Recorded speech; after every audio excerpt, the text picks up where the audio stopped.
Salam əziz həmkarlar, əziz şagirdlər. Bugün bildiyimiz kimi 2 Mart tarixində Respublika fənn müsabiqələrinin ilk turu keçirildi. Bugün sizlərlə biz informatika fənninin test kitabçasına baxacağıq, düzgün cavablara təyin edəcəyik. İlk əvvəla bütün iştirakçı şagirdlərə uğurlar olsun, növbəti turlarda uğurlar arzulayırıq. Başlayaq. Deməli, ilk sualımız ikili hissəsindən bağlıdır. Deyir ki, Abbas dünən 1-0-1-1 deməli 1-0-1-1 ədəd yumurta alıb. Bugün isə 1-1-0-1. Bu sayda isə bugün yumurta alıb. Deməli 2 gün ərzində neçə yumurta alıb? Yəni məsələnin məntiqi bunu istəyir. Təbii ki, biz o verilmiş ikili hissəsindəki onluğa keçirsək, bu edəcək deməli 11. 11 ədəd deməli dünən alıb. Bugün isə bunu da keçirsək, bu da eləyəcək 13. Onluq sayısıdır. Toplayanda adı qaydanan deməli onluq sayısını 24 edir. Amma cavablarda nəticənin ikili sayısını istədiyi üçün biz bunu adı qaydanan onluqdan ikiliyə keçmə qaydasını bilirik. Arıcıl 2-yə bölə 12 dəfə qalığımız 0. Yenidən 6 dəfə qalıq 0. 2-yə qalıq 3. 3 dəfə düşür qalıq 0. Demək yenə 2-yə bir dəfə qalıq 1. Və 1-1-0-0-0. Baxırıq belə cavabımıza bəli, D bəndi doğru cavab olar. Evet, suala baxırıq. Deməli deyir ki, Həsənin deməli Həsən kompüterdə deyir müəyyən bir proqram açır və həmin proqram 2048 megabayt RAM tələb edir. Amma onun öz kompüterinin RAMı maksimum isə 4096 megabaytdır deyir. Əgər deyir Həsən eyni ilə bu proqramdan 3-ünü açsa deyir RAM kifayət edəcəkmi? Baxırıq. Bəli, yalnız ifadələri var burada. Çaşmayaq. Yalnız sözü olmasa, bəli, bu cümlə olaraq, bəli, bir proqram üçün. Yəni, bir proqramda aça bilər. Məntiq nədir? RAM-ı keçməmə şərti ilə. RAM-ı keçməməlidir. Bir proqram da aça bilər. Amma yalnız sözü olduğu üçün, bəli, biz bunu düzgün götürə bilmədik. Yalnız 2 proqram üçün, bəli, bir proqram əgər 2048 megabayt RAM tələb edirsə, artıq 2 dənəsi 4096 edəcək. Artıq 3-cünü işlədə bilmərik. Bəli, burada elə doğru cavab B bənd olur. Bəli, tam kifayət edər. Xeyr, RAM-ın buna təsiri yoxdur. Yanlış fikirdir. Gəldi 3-cü suala. Deməli, Samirə deyir, normal meytin poçta gəldi. Mesajda yazılıb ki, siz lotereyada 10.000 manat pul qazandınız. Nə yaxşı. Mükafatı almaq üçün bu linkə daxil olun və şəxsi məlumatlarınızı yazın. Baxın, burada açar sözlərə fikir verək. Naməlum sözü var və şəxsi məlumatlar. Biz elektron poçt mövzusunda bu cür naməlum mənbələrdən gələn elektron məktublara spam deyirik adətən. Spamlar. Yəni, bilinməyən, adətən bunlar ziyan verici proqramlar, yəni viruslar ola bilər və yaxud da bizim hər hansı bir şəxsi məlumatların ələ keçirilməsinə xidmət edə bilər. Bir sözlə burada fırıldaqçılıq var. Aydındır mı? Baxırıq cavablara, bəli, elə D bəndi doğru cavabdır. Baxa digər variantlara da baxa bilərik. Bəli, çünki bu böyük şansdır. Hə, sən Allah təpən haqqı. Sonra əvvəlcə linki açmalı, daha sonra dostlara soruşmalı. Linki açdınsa, vəssalam, iş işdən keçir artıq. Bu da düz deyil. Banka gedib bu pulu götürmək. Bu da ki, məntiqi fikir deyil. Ən doğru cavab bəli, D bəndi olacaq. İnformasiya anlayışı tam olaraq nə ifadə edir? İnformasiya anlayışı biz ümumiyyətlə bu anlayışla bağlı dedik ki, informasiyanın ilkin forması verilən deyilirdi, düzdürmü? Yəni, kompüterə daxil edilən informasiya kompüter üçün verilən gedir. Verilən o idi ki, heç bir mənası olmayan, yəni bizim üçün heç bir informasiya daşımır. Artıq bir mənası varsa, bir informasiya daşısa, informasiya çevrilir, düzdürmü? İndi variantlarla baxsaq, yalnız rəqəmlərdən, yalnız sözü var. Xeyr, yalnız rəqəm ola bilməz. Digər formalarda da informasiya ola bilər. Məlumatın işlənmiş və başa düşülən forması, yalnız şəkillər. Xeyr, səs və musiqi təkcə bu deyil. Bəli, ən doğru cavab burada B bəndi. Google axtarış sistemi hansı məqsəd istifadə olunur? Axtarış sistemi, axtarış sözü var. Məntiqlə də bu axtarmaq, tapmaq, toplamaq mənalarında. Musiqi dinləmək, xeyir, foto şəkil çəkmək, yemək hazırlamaq. Ümumiyyətlə heç əlaqəsi yoxdur. Bəli, məlumat toplamaq. Altıncı sual. Alqoritmdir. Deməli, Y 5 mənimsədilib, X bərabər 3 plus Y, Y bərabər X plus Y, X də bərabər Y minus X verir. Deyir ki, bizə bu alqoritm icra olandan sonra deyir, Y dəyişəninin son qiyməti. Y-in son qiymətini fikir versə arıcılığı, bax, buradadır. Buranı tapmalıyıq. Yəni, artıq bunun önəmi yoxdur. Biz buna baxmasaq da olur. İlkin qiymət 5 verib. Görür ki, burada 5 verib. Yəni, ilkin qiymət. Baxar, bəlkə də 5 edir, amma biraz tələsdik. Bax, X-in deməli, qiyməti olacaq. 3 üstünə gəl, Y-in qiyməti burada mənimsədir 5-i, yəni X-in qiyməti oldu 8. Aha, əsas məsələ buradadır. Deməli, X-in qiyməti artıq nə oldu? 8 oldu, düzdürmü? Üstünə gəlsin Y. Y yeni qiymət almayıb buraya qədər. Sadəcə ilkin qiymətini götürür, yəni 5-i götürəcək. Oldu 13. Artıq Y-in fikir versək sıralamayı algoritmi son qiyməti bu addımdadır. Bu da neçədir? 13-dür. Yəni burada D-bəndi. Aşağıdakılardan hansı olmasa kompüter işləyə bilməz? Bu sual mənim fikrimcə biraz zəif yazılıb. Yəni işləyə bilməz. Biraz yaxşı yazmaq olar. Çünki bilirik ki, klaviatur olmasa deyirik ki, yəni aparat təminatına daxil əsas hissədir, əsas aparat təminatı ona daxil olan bir komponentdir də klaviaturadır, monitordur, seçəlim. Bu sualı biraz yaxşı yazmaq olardı fikrimcə. Təbii ki, burada cavab bəli C olacaq. Çünki biz deyirik də, kompüterin belə bir cümlətlə kitabdan keçirik ki, əmələ sistemi kompüterin ən vacib proqramıdır. Yəni əmələ sistemsiz kompüter heç nəyə yaramaz. Amma yenə qeyd edirəm, bu sualı biraz da yaxşı yazmaq olardı. 8-ci sual. Deməli, aşağıda üstə şəkildə ayrılmış hissələrin hər biri 1 metrdir. Deməli, hər bölgü 1 metrdir. Dovşan yalnız sağa hərəkət edir, yəni bu istiqamətdə hərəkət edə bilir. Və ona verilən komandalar ikili səslənir. 0, yəni hərəkət etmir. Bu isə hər dəfə 1 metr irəliləmək deməkdir. Baxın, heç cavablara baxmadan, baxın, dovşandan yer köşəyə qədər nə qədər məsafəmiz var? 1, 2, 3, 4. Deməli, onu hərəkətə gətirmək üçün dedi, ikili rəqəmlərdən hansıdır? 1 komandasıdır. Deməli, burada neçə dənə rəqəm yazılmayından asılı olmayaraq, yəni komanda verməsi olmayaraq, o komandaların içində 4 dənə birimiz olmalıdır, hökmən. Baxırıq cavablar. D bəndində 2 dənə 1 var, burada 3 dənə 1 var, burada 3 dənə 1 var, doğru cavab bəli. A bəndi olacaq. Yəni sıfırların sayının önəmi yoxdur. 1000 dənə sıfır olsun, hökmən içində 4 dənə 1 olmalıdır. Kompüterin giriş qurğularından olan skaner. Bax, giriş qurğusu sözünü işlədir. Burada skaner funksiyası nədir? Şəkil çapa vermək. Təbii ki, çapa vermək xaric etmədir. Giriş proqram, belə deyək, qurğusunun işi deyil. Vurduq, səsləri yazmaq aidiyyatı yoxdur, video ekran açmaq aidiyyatı. Bəli, mətni, şəkilləri rəqəmsal formaya çevirmək. Yəni, kompüterə rəqəmsal formada ötürür, belə deyək, daxil edir. Aşağıdakı hansı informasiya daşıyıcısıdır?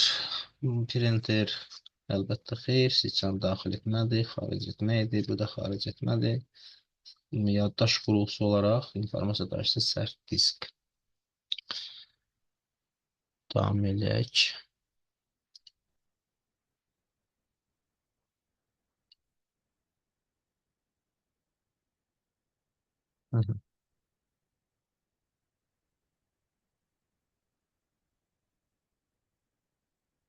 Deməli, deyir ki, kitabxanada oxucular arasında aparılan sorğu belədir. 400 nəfər bədii ədəbiyyat oxuyur, 600 nəfər elmi ədəbiyyat oxuyur, 300 nəfər isə hər ikisindən oxuyur. Baxın, həm bədii, həm də elmi.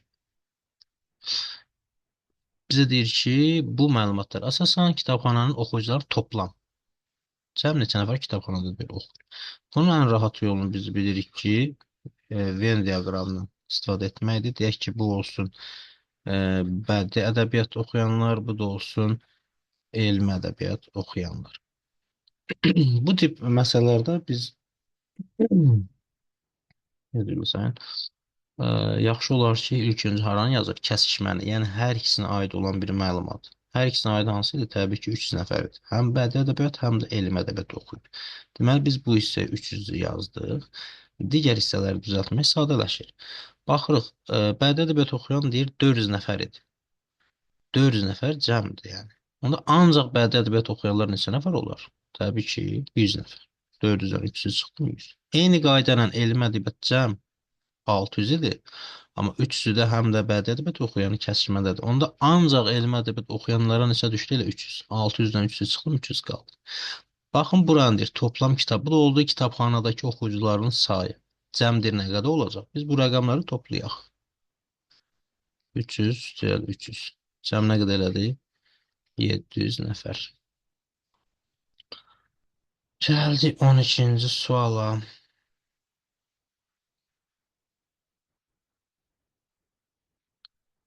Deməli, deyir ki, neçə kvadrat çəkəcək koddan. Baxırıq, burada iç-içə 3 dənə dövr verib. Təkrarla 3, sonra təkrarla 5, qısaca yazıram. Sonra təkrarla 4. Baxın, təkrar 4-ün içində var. İrəli 100, sağa 90. Sonra sağa deyək ki, 72 verib. Sonra da sağa 45 verib. Baxın, bu sağa 45 buna aiddir. Diqqət eləsə, bu təkrarla 3-ündür. Sağa 72 də bu təkrarla 5-ə aiddir. Bu hissə isə təkrarla 4-ə aiddir. Bizdən nə istəyir? Bax, kvadrat deyir. Kvadrat hara çəkəcək? Təbii ki, təkrarla 4. İrəli hər nə qədər. Sağa 90. Bax, bu 90 da bilirik ki, fiqurun tərəflərinin sayını. Belə 360-ı tam dönmə 360-dır.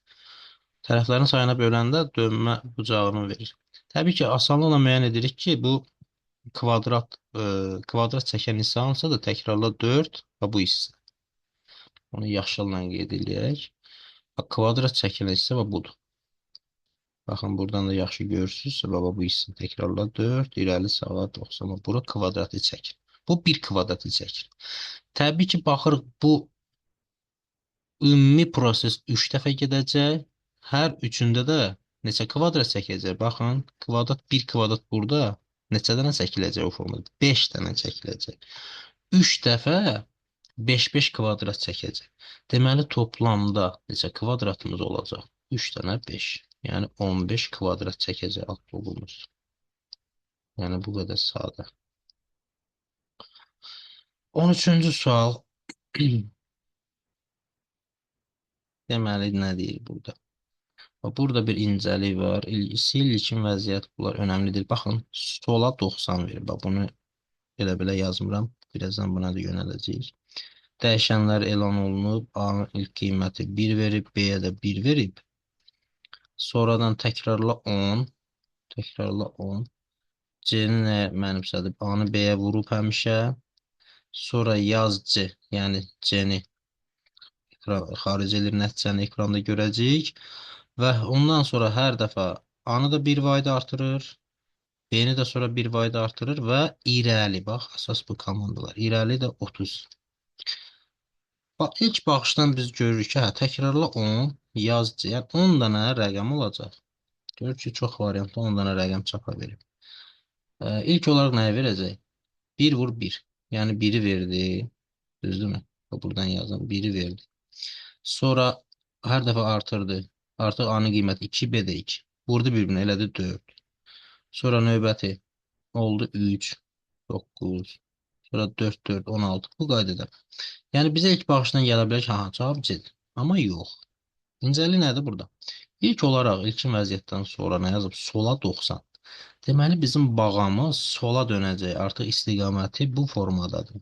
Bu formada hərəkət edir. İlkin olaraq 1-i verdimi?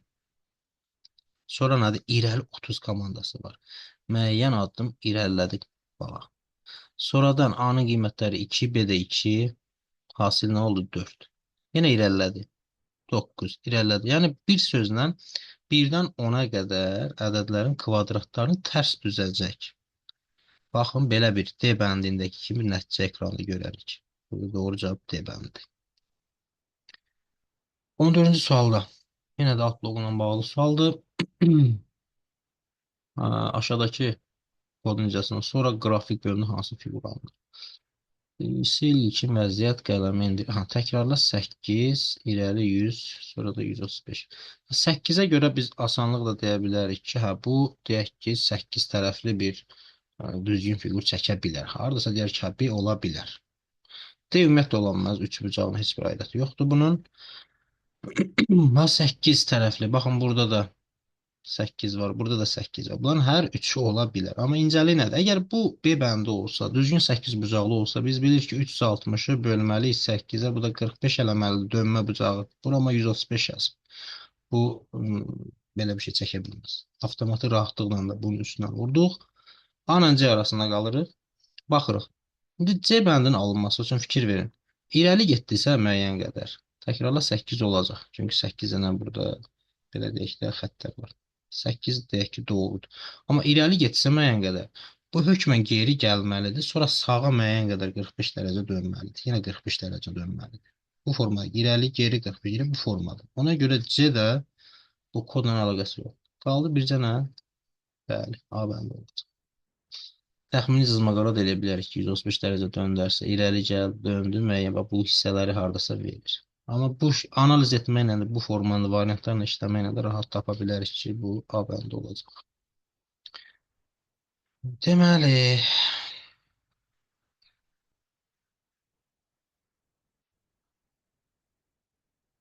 nədir burada? Deməli, Saranın 12 yaşı var, şərt düzün uzadı oxumayacağım. Qardaşın 6 yaşı var. Bunlar dənizə gedirlər və belə bir elan var. Xəbərdar edici bir lövhə var ki, dənizə girmək üçün deyir, ən az 8 yaşında olmalısan. Dənizə çimmək üçün də girmək. Ya da yanındakının da ən az 10 yaşında ola bilər. Bu vəziyyətə görə kim dənizə girə bilər? Başlaya birinci deyək ki, 6 yaşındakı qardaşı. Bu da bacısı olsun 12 yaşında, bu da 6. Qardaşı tək girsə, təbii ki, ən az 8 olmalıdır. Yanındakının da deyir 10, ən az 10 olmalıdır.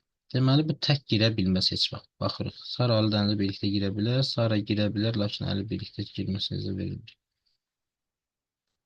Deməli, qardaş tək girə bilməz, aydın məsələ. Bacısı tək girə bilər. Və yaxud da ikinci şərtimizə görə yanında da ən az 10 yaşında ola bilər. Deməli, burada bəli, əslində bunun düzgün cavabı nə olacaq?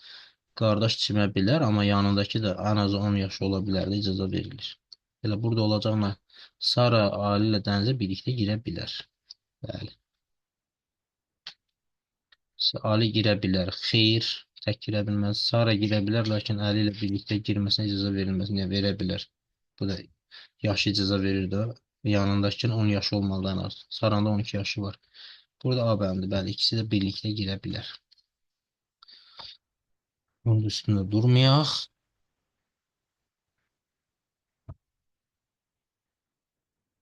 Bəli.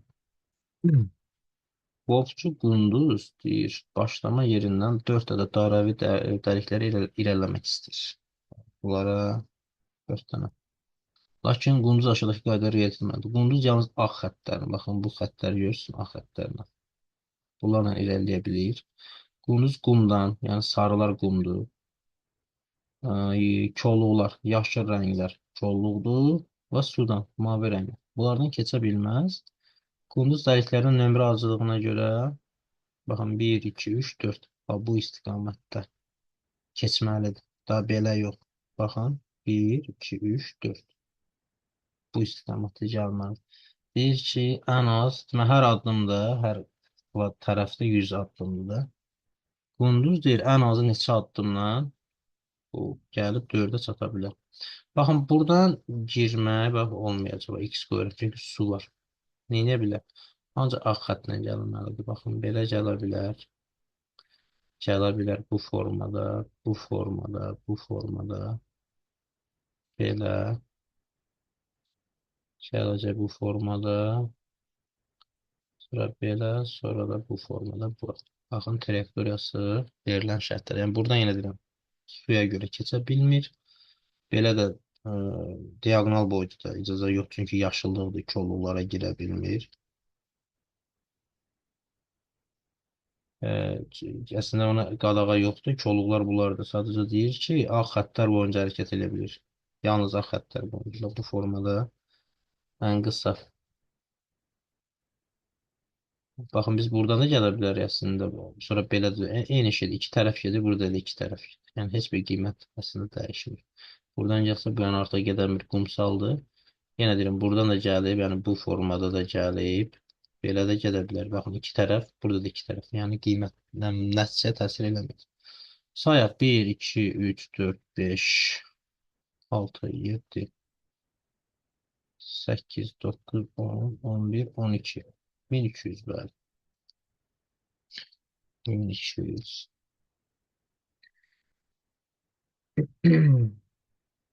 Bir Sara kəpənəkləri çox sevir və bir gün gəzərkən çoxlu sayda kəpənəklər görür. Sara onların şəklini fotoaparatla çəkmək qərarına gəlir və bir neçə şəkil çəkməyə başlayır. Onun çəkdiyi hər şəkildən sonra kəpənəklərin sayı 2 dəfə azalır. Saranın ilk çəkdiyi fotoda 128, son çəkdiyi fotoda isə 8 dənə kəpənək olarsa, Sara fotoaparatla neçə ədəd şəkil çəkib. Deməli, birinci çəkdiyində 128 olub, hər dəfə 2-2 azalır. İkincidə 64 olar, üçüncüdə 32 olar, dördüncüdə 16 olar, beşinci şəkildə artıq 8 olar. Neçə ədəd şəkil çəkib? 5 ədəd çəkib. Deməli, 18-ci. Yaddaş tutumu 1 megabayt olan fayl xüsusi proqramlar sıxışdırıldı və nəticədə yaddaş 8 dəfə azaldı. Fayl neçə bayt oldu? Biz bilirik ki, 1 megabayt deməli 2 üstü 10 kilobaytdır. Bu da 2 üstünə 20 bayt edir. İndi bunu 8 dəfə azaltmaq nə deməkdir? Təbii ki, 8-ə bölsək, yəni 2 üstü 20 bölünsün 2 üstü 3-ə, bu da 2 üstü 17 bayt edir. Deməli, nə düzgün cavab? 2 üstü 17. Bitlər ardıcıllıqla belə bir kodlaşdırılan informasiya yaddaşda neçə bayt tutur? Biz bilirik ki, standart halda 6-cı sinif dərsliklərində də var ki, bir simvola 8 bit verilir və ya 1 bayt. Değil mi? Şimdi bunun məntiqi nədir? Biz burada bunlar bitlər şəklində verilibsə, bayt soruşursa biz neçə ayırmalıyıq təbii ki. 8 ayırsaq, baxın 1, 2, 3, 4, 5, 8. Bax bura bir dənə 2, 3, 4, 5, 6, 7, 8. 2 dənə 1, 2, 3, 4, 5, 6, 7, 8. Aha. 3 dənə tam burada 8-lik var. 3 ədəd. Hər 8-i də 1 baytsa, deməli toplam 24 bit var. Yəni o da bayta çevirsə, yəni nə? 3 bayt. Bəli, doğru cavab. Aha, alqoritmin müəyyən bir problemi həll etməklə yanaşı deyir. Həmin tip digər problemlərdə tətbiq oluna bilməlidir. Və 6-cı sinifdə alqoritmin xassələri mövzusu. Müəyyənlik deyil, təbii ki, çünki müəyyənlikdə deyirik ki, hər addım müəyyən, dəqiq təyin olunmalıdır. Burada addımların müəyyənlik, dəqiqliyi ilə bağlı bir ifadəyə rast gəlmir. Nəticəvilik. Nəticəli də nə deməkdir? Yəni alqoritm sonunda hökmən bir nəticə gətirib çıxarmalı, bir nəticə verməlidir bizə. Yəni qarşıya qoyduğun məqsədə uyğun nəticəni verməlidir. Bununla da bağlı bir söz cümlədə görmürük. Diskretlik. Aha, diskretdə biz bilirik ki, çətinlik törətmədən addımlardan ibarət. Yəni biz alqoritm icra edəndə bir çətinliklə rastlaşmırıq. Bununla da bağlı bir şey yox. Təbii ki, nədir bunun cavabı? Kütləvilikdir, bəli. Kütləvilik odur ki, yəni hər hansı müəyyən bir məsələnin həlli alqoritmi, tək ki, konkret bir məsələnin həlli alqoritmi, o tipdən olan digərlərini də ödəməlidir. Digərlərini də həll etmək olmalıdır. O qəbildən olan, o tipdən olan suallar. Bəli, bu tamamilə bu fikrə, yəni kütləvilik xassəsinə uyğundur. Davam edək. Növbəti suallar.